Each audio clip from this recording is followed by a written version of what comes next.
this is something useful to keep in mind. And no communication is always a bad sign. Even with partners, if you guys talk a lot and laugh a lot, great. If you guys talk a lot and cry a lot, that's also not that bad. If it's that you guys don't talk at all, might be the worst.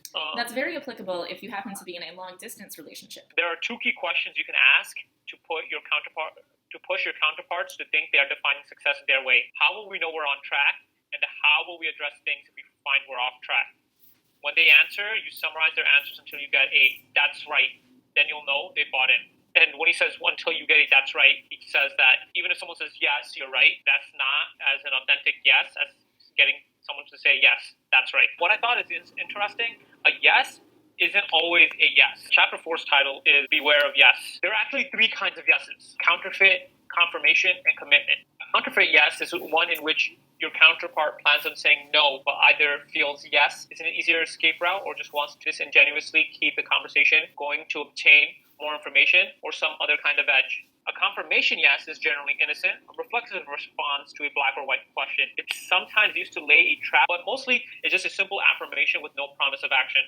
And a commitment yes is the real deal. It is a true agreement that leads to action, a yes at the table that ends with a signature on the contract. A commitment yes is what you want, but the 3 types sound almost the same, so you have to learn how to recognize which one is being used. At the beginning of this chapter 4, he says, no is the start of the negotiation, not the end of it. You really want to empower people to say no to you, because that, to me, it's like there's fewer counterfeit no's. I'm sure there are counterfeit no's when people play coy or like no, but there might be more counterfeit yeses. Are you laughing at me? I'm not laughing at you. I'm laughing at your coy no.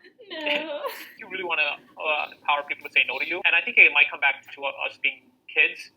You couldn't really say no to your parents, like, do this, yes, yes. So no, I think, is something we need to retrain ourselves to say. The best way to train is to talk to people. He even suggests volunteering for the suicide helpline. The suicide helpline sounds pretty intense. He suggests that you just volunteer for that? Well, they have really good training, yeah. I think, but he's also, this is a recommendation that a negotiator boss gave him. So he was an amateur, and this was a professional telling him to do this. So she's giving it from her context of, you're going to be an FBI negotiator, so if you're going to negotiate with terrorists, etc., you'll be able to handle speaking to someone who's contemplating suicide. So it may not be for everyone, but there are so many ways to learn out there, and a lot of learning can come from helping others, and helping others for free even.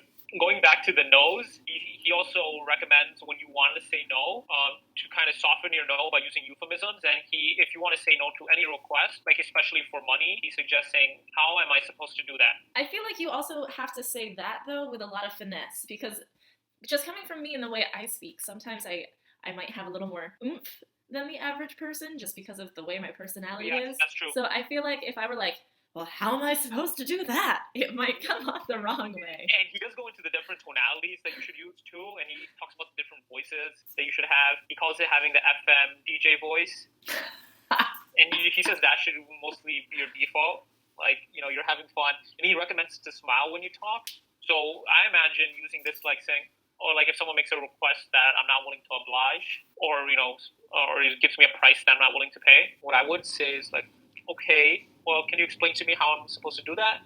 But even that sounds snarky, though. Like, even that, it's like, if you said that to me, even with that tone, I'd be like, what? Maybe, how about like, okay, and how do you recommend I do that? Yeah, that's better. That's better. Tonality is so important. You definitely want to match your counterparts.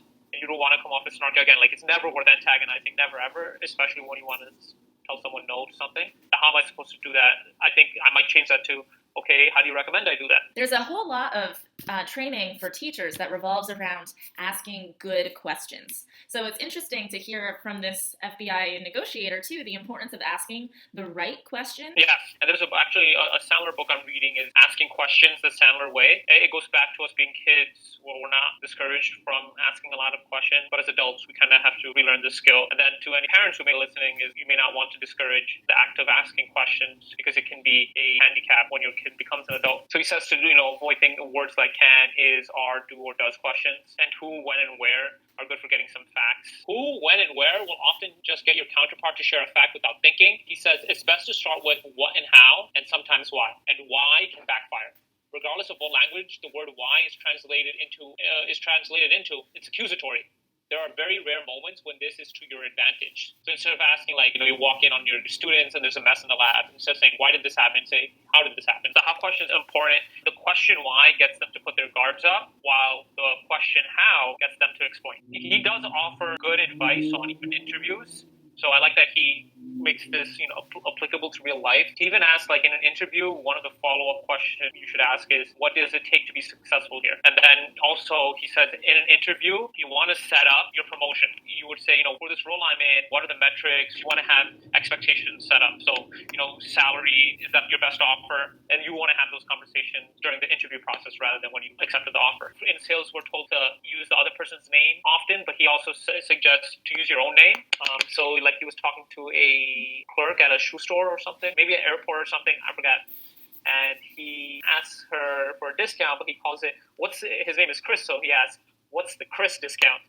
And using your own name can humanize you. You just go from being a client to Jordana to Alif. It's hard because you don't want to come off as like that you're referring to yourself in the third person. Yeah, you'll have to pick and choose your battles carefully.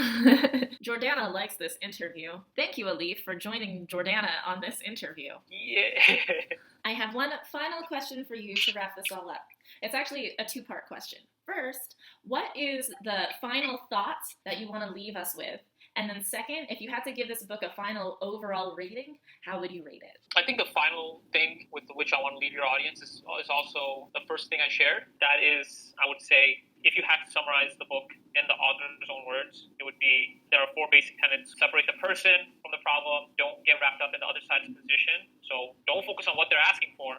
Focus on why they're asking. And to do that, you need to ask questions, which this book gives you permission, which the Sandler training system gives you the skills to do. The third one is you want to work cooperatively to generate win-win options. So never antagonize. If you can't cooperate with someone, at least don't antagonize them and be polite. And then finally, you want to agree to standards for evaluation. So whatever you're probably working on something with someone. You really want them to agree to those standards.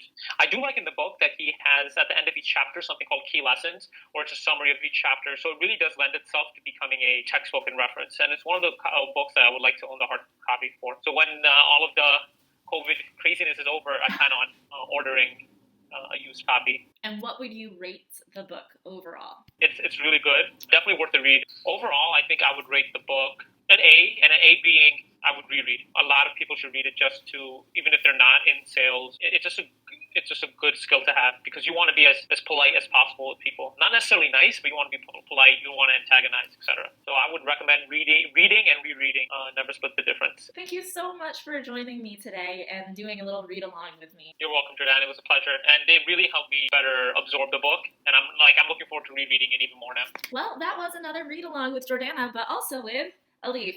If you want to be part of a book interview, let me know in the comments.